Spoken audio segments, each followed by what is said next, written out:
Glória a Deus, aleluia. Esse mesmo texto de Lucas, ele está resumido pelo evangelista Marcos, no capítulo 16, no versículo 13 e 14, que fala assim: depois Jesus apareceu noutra forma a dois deles, estando eles a caminho do campo. Depois Jesus apareceu noutra forma a dois deles no caminho do campo, ou seja, a caminho de Emaús. Esse texto tem duas extravagâncias. Primeira extravagância é os dois discípulos, e Cleópatra, por acaso, é tio de Jesus, irmão de José. Extravagância que eu digo é que como que os discípulos, eles passaram algumas horas, alguns instantes depois da ressurreição, já estavam descrentes, já estavam incrédulos, já estavam decepcionados, já estavam entristecidos. Rapidamente, como que Jesus ressuscitou por volta das 6 da manhã. Então esses discípulos vinham para Emaús. Logo depois disso, então foi questão de horas.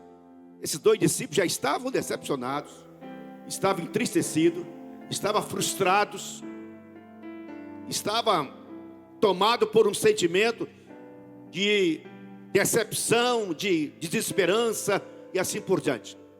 A outra extravagância que eu acho aqui é que Jesus, após a ressurreição, ele ter dado atenção especial de quase um dia para esses dois homens.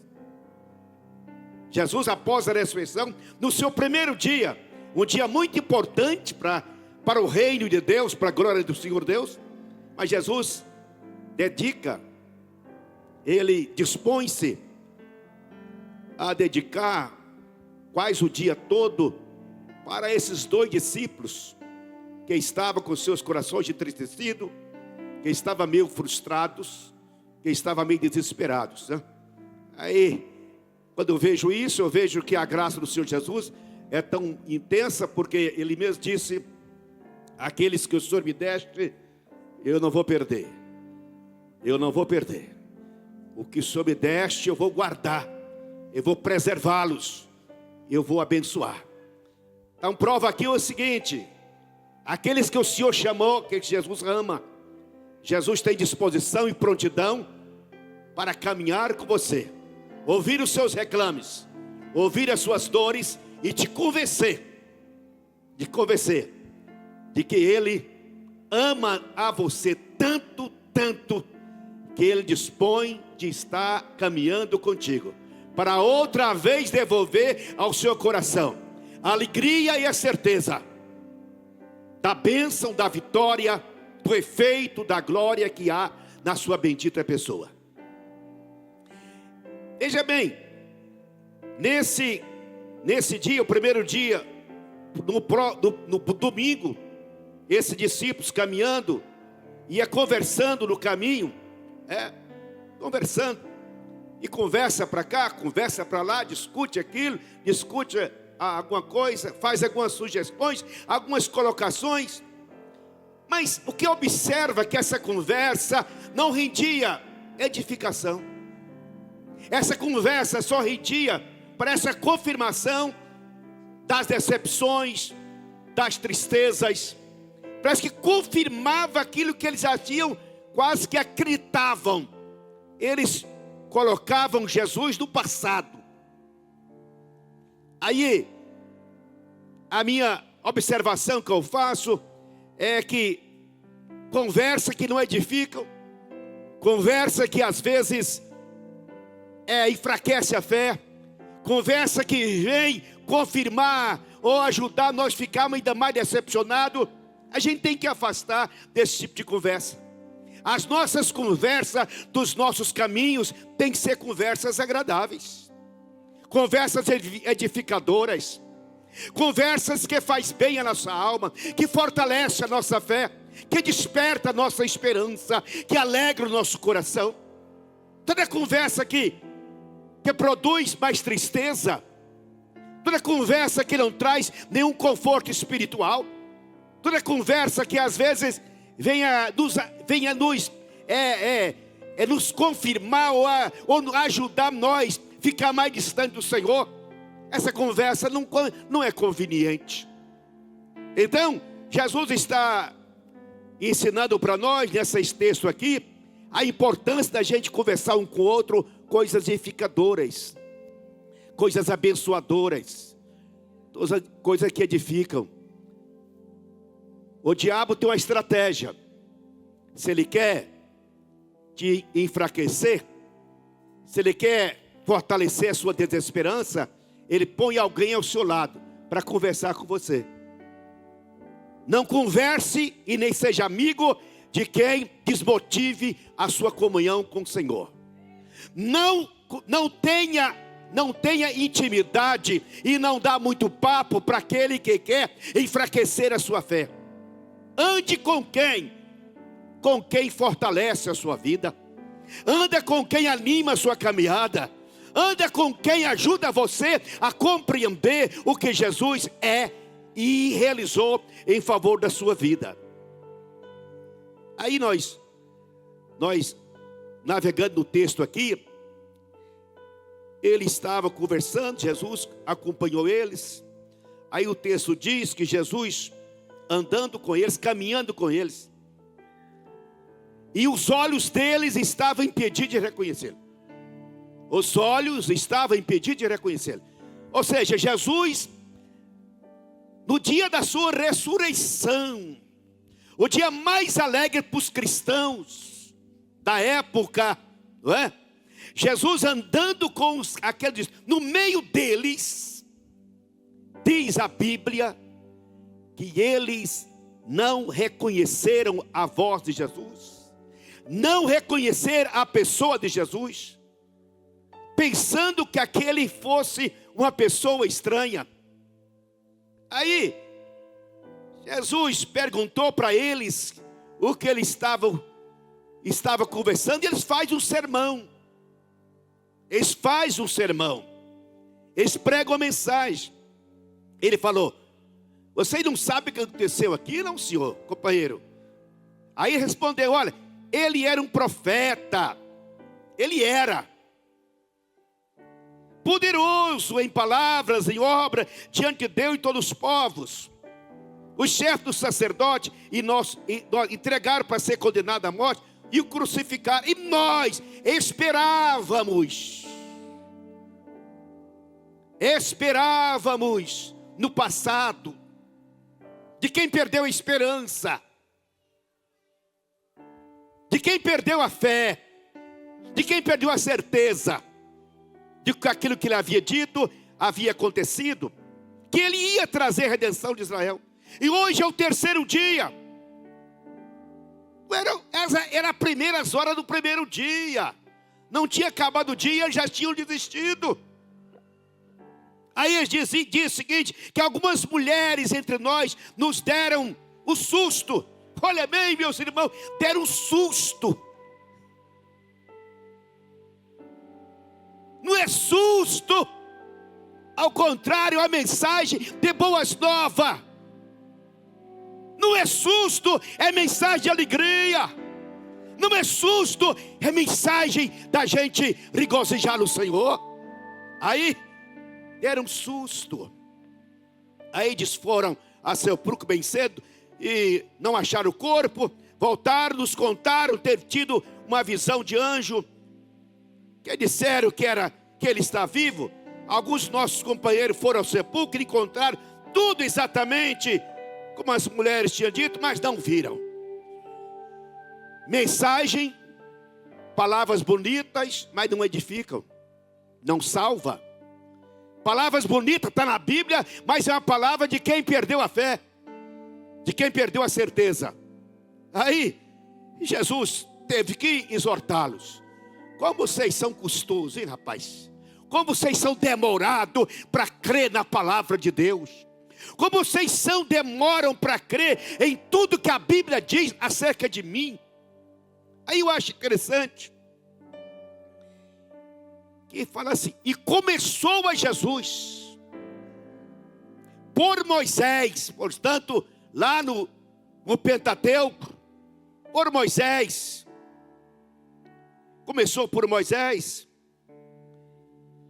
e por todos os profetas, expondo-lhes o que o Pentateuco, os profetas falavam acerca da sua pessoa. Deixa eu falar para você aqui. Se você lê a Bíblia, se você é leitora da Bíblia, leitor da Bíblia, e não viu Jesus na Bíblia, você está lendo errado a Bíblia. Porque Jesus está em todos os livros da Bíblia. Jesus está revelado de Gênesis até o Apocalipse. Ele é o centro de todo o livro da Bíblia. Se a pessoa lê Bíblia e não vê Jesus, é porque essa leitura está totalmente contaminada. E Jesus está falando que, olha, na Bíblia, quando você lê lá, fala de mim. Pastor pregou aqui o santuário. Jesus é o santuário verdadeiro. Jesus é o sacerdote. Jesus é tudo aquilo que os profetas disseram. O Emanuel, Ele é o eterno. Ele é o maravilhoso. Ele é o Deus todo-poderoso, né? Os salmos falam de Jesus. Os provérbios falam de Jesus. Cantares falam de Jesus. Todos os livros falam de Jesus. Aí Jesus, falando isso, aproximou-se do povoado. E eles falaram assim: fica conosco, pois a noite já vem. A noite já vem. Então estava findando o dia. Findando o dia.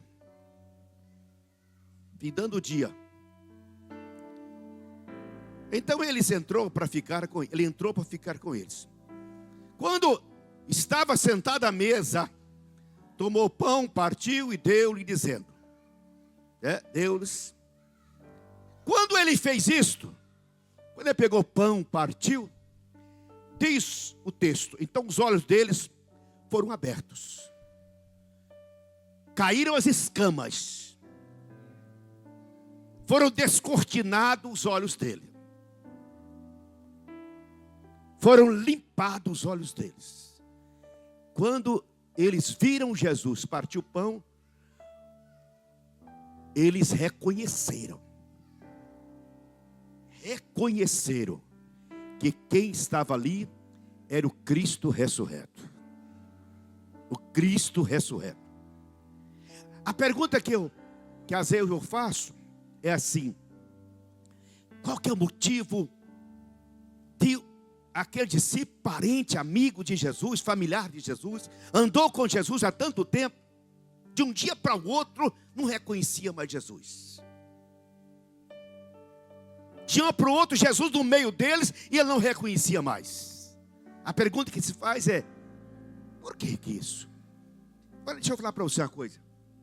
Isso não é só com eles não. Isso não é só com o discípulo de Emaús não. Acontece comigo também.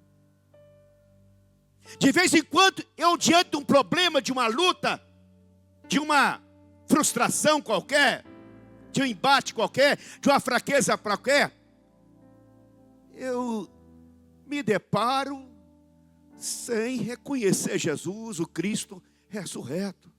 Eu começo a ver impossibilidade, começo a ver coisa difícil demais, começo a ver realização de um fracasso, começa a encher meu coração até de tristeza, de frustração, de decepção, porque eu começo a reconhecer, ou começo a ficar vendado, ou começo a ficar impedido de ver o Cristo ressurreto. O apóstolo, o escritor de Marcos, ele apareceu de outra forma. Eles conheciam Jesus o Jesus sofredor, o Jesus humilde, não é? O primo, né? Era primo. O amigo ou vizinho da casa. O parente da família, em família. Aquele que pregava. Mas eles não tinham ideia ainda do Cristo ressurreto. Irmãos, a gente precisa ter a seguinte compreensão. Todas as vezes que nós deixamos cair em nosso coração algum tipo de dúvida, algum tipo de incredulidade, ou algum tipo de medo, nós vamos ficar decepcionados e não vamos reconhecer o Cristo ressurreto. Todas as vezes que nós, alguma coisa que provoca nós afastar da presença do Senhor, nós distanciar do Senhor, ou nós perdemos a esperança que há em Jesus, nós estamos não reconhecendo o Cristo ressurreto. Agora, é interessante que os discípulos, esse discípulo de Emaús, eles, ao reconhecer Jesus, Jesus não tinha mais tempo para com ele, já tinha feito o trabalho que ele tinha que fazer, a obra que ele tinha que fazer, ele fez. Qual foi a obra que Jesus fez para aquele discípulo? A obra que ele fez foi relatar a Escritura. A obra que Jesus fez foi relatar as Escrituras, explicar as Escrituras. Deixa eu falar para você uma coisa. Nós precisamos ter a seguinte consciência, sabe? Se todos os dias nós estamos aqui pregando Bíblia, falando de Bíblia, lendo Bíblia, replicando a Bíblia, reafirmando a Bíblia, de novo, sabe o que é isso? A gente está fazendo o quê? A gente está trazendo a revelação do Cristo ressurreto nas nossas vidas. Todas as vezes que nós desprezamos a palavra de Deus, nós distanciamos da Bíblia, nós recuamos da palavra do Senhor, nós começamos a não reconhecer Cristo. Não reconhecer Cristo. Aí a exposição da palavra leva nós a compreender o amor e a misericórdia do Senhor Jesus. Aí, esses discípulos, com os olhos vendados, certamente pela ignorância da Escritura, pelo temor da escuridão, pela dúvida, eles não reconheceram o Cristo glorioso, o Cristo ressurreto. Eles tinham a imagem, eles tinham na sua cabeça a imagem do Cristo sofredor, do primo, do amigo. Mas eles não tinham ainda a percepção do Cristo ressurreto. Eles tinham na cabeça ainda a imagem de um Cristo histórico, o que muita gente tem. A imagem, o pensamento, a percepção, a concepção de um Cristo histórico, de um Cristo ético. Mas nós reconhecemos Cristo, o Cristo ressurreto. Ele revelou para nós, na sua glória, no seu poder, na sua majestade. Ele nos salvou para nós entendermos que Ele de fato ressuscitou. E a bênção da sua ressurreição está na minha vida, está na sua vida. Glória ao Senhor Jesus. Agora, deixa eu falar para você uma coisa aqui. A mensagem dos livros da Bíblia, Pentateuco, os profetas, os salmos, eles retratam, eles revelam, indicam Cristo Jesus.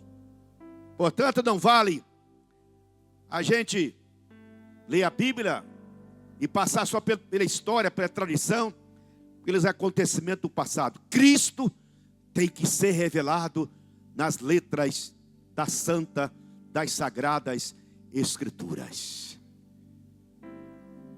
Todas as vezes que você lê a Bíblia, você fala assim para o Espírito Santo: Espírito Santo, me revela Cristo neste texto. Me revela Cristo neste livro. Me revela Cristo nessa passagem. Olha,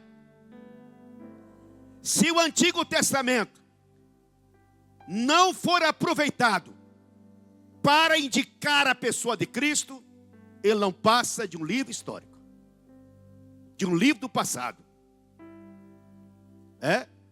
Mas o Velho Testamento, ele foi escrito, o propósito dele não foi atender a história dos judeus.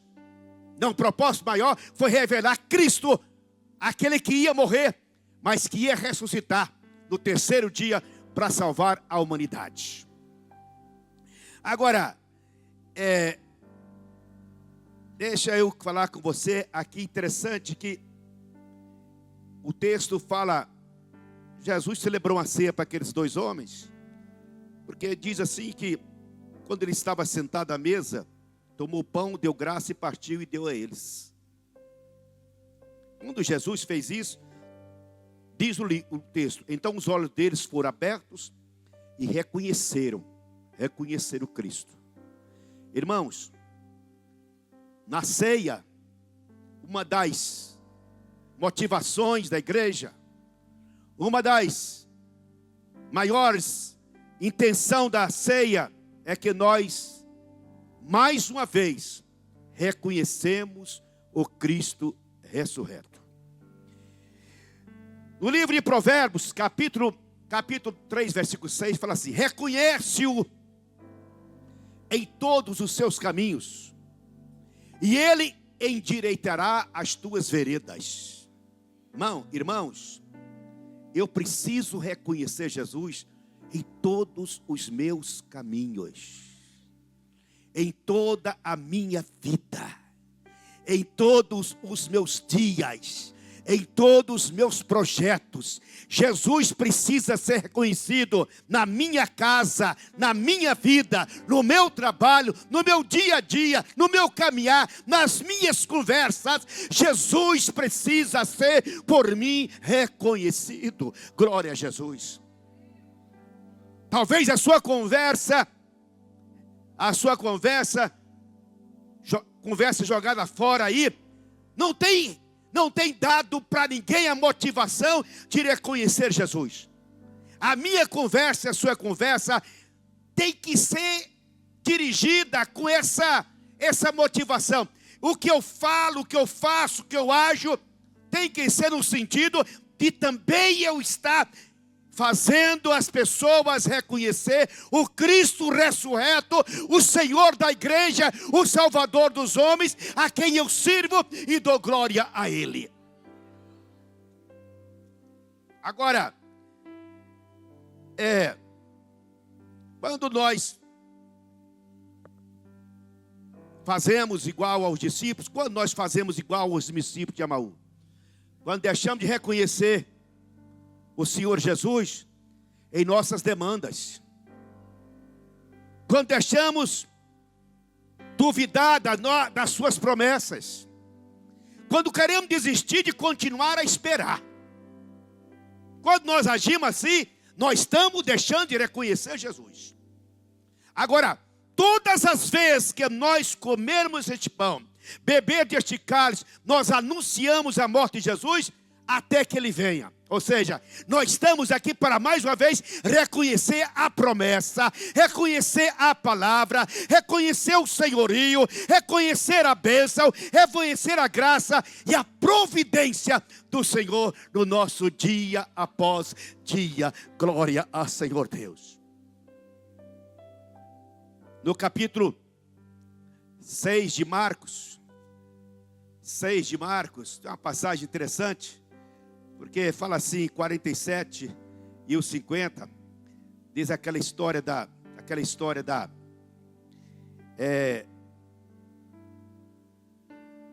capítulo 6, 47 de Marcos, conta a história daquela navegação, os discípulos navegando, né? 6,47, fala bem assim, Logo em seguida, Jesus insistiu com os discípulos para entrasse no barco e fosse adiante dele para Betseda, enquanto ele despediu da multidão. Tendo despedido, subiu o monte para orar. Ao anoitecer, o barco estava no meio do mar, e Jesus se achava sozinho em terra. Ele viu os discípulos remando com dificuldade, porque o vento soprava contra eles. Alta madrugada, Jesus dirigiu a eles andando sobre águas. Jesus dirigiu aquele discípulo andando sobre águas. Aleluia. Aí diz o texto assim: dirigindo a eles sobre o mar. E já estava a ponto de passar por eles, quando os discípulos viram andando sobre o mar. Pensaram que fosse um fantasma. Então eles gritaram, pois todos tinham visto e ficaram aterrorizados. Mas Jesus imediatamente lhes disse: coragem, sou eu, não tenham medo. Então subiu no barco para junto deles. O vento se acalmou. Eles ficaram atônicos, pois não tinham entendido o milagre dos pães, e o coração dele estava endurecido.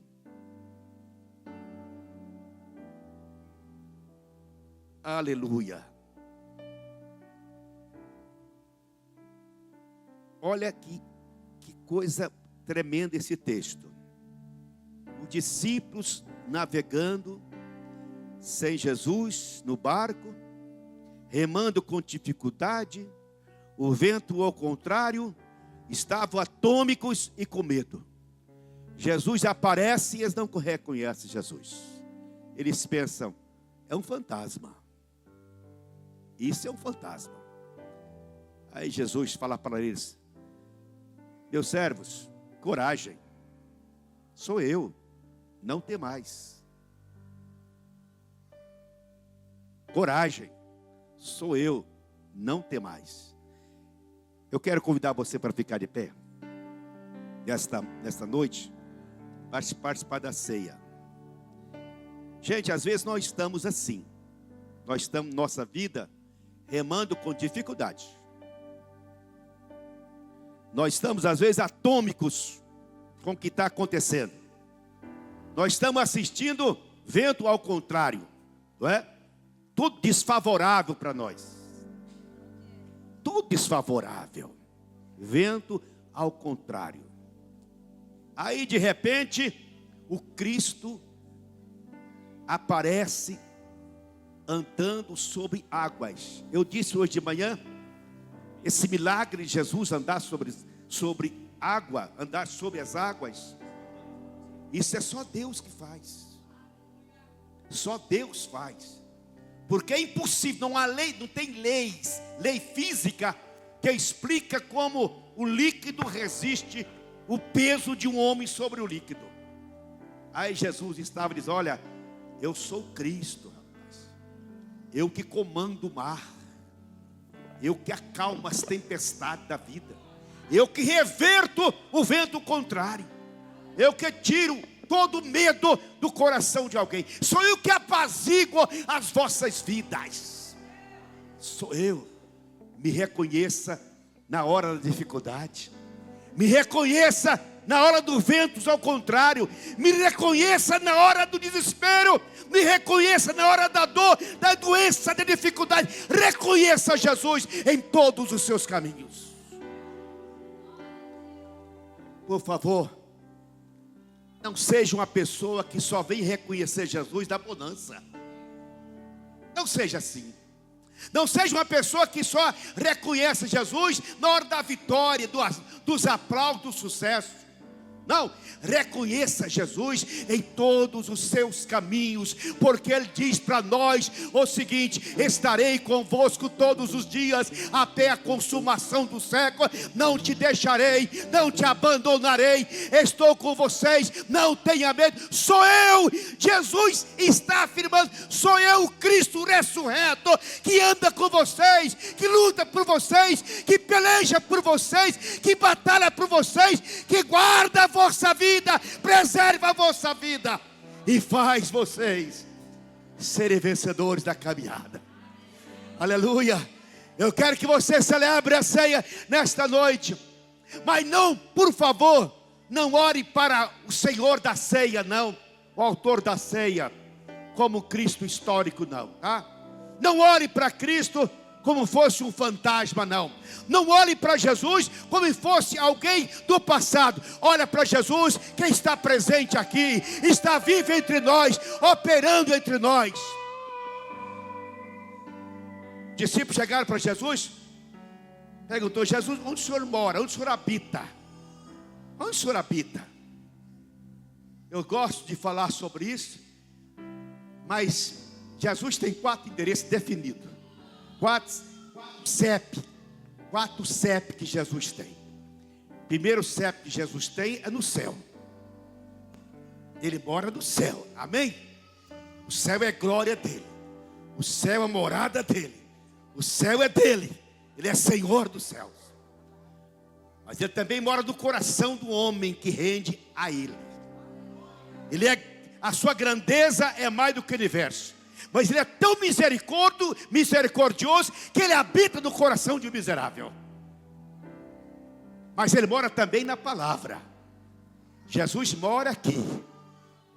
A palavra é viva e eficaz, e mais poderosa do que espada alguma de 2 gumes, apta para discernir pensamentos e intenções, e fazer divisão entre alma e espírito. Mas também ele habita no meio daqueles que adoram, que cultuam, que bendiz o seu glorioso nome. Por isso eu tenho certeza que Jesus habita entre nós nesta noite. Eu quero celebrar a ceia com Jesus presente. Eu quero celebrar a ceia reconhecendo Jesus. Eu quero celebrar a ceia com meus olhos desvendados, abertos, meus olhos purificados, e contemplando a grandeza, a majestade do meu mestre, Cristo Jesus, o Salvador dos homens, o Libertador dos homens, o Senhor dos senhores, o Rei dos reis, o monarca universal. A Ele seja a glória, seja o louvor, a adoração para todos sempre. Glória a Deus.